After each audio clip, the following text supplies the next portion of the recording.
আমার নাম মোসাম্মদ বুশরা মনি।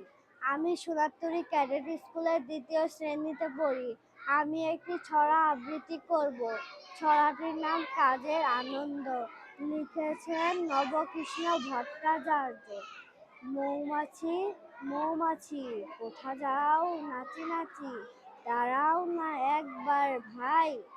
ওই ফুল ফোটে বনে, যাই মধু আহরণে, দাঁড়াবার সময় তো নাই। ছোট পাখি, কিচিমিচি ডাকি ডাকি, কোথা যাও বলে যাও শুনি। এখন না কবু কথা, আমি আছি তৃণলতা, আপনার বাসা বেগুনি।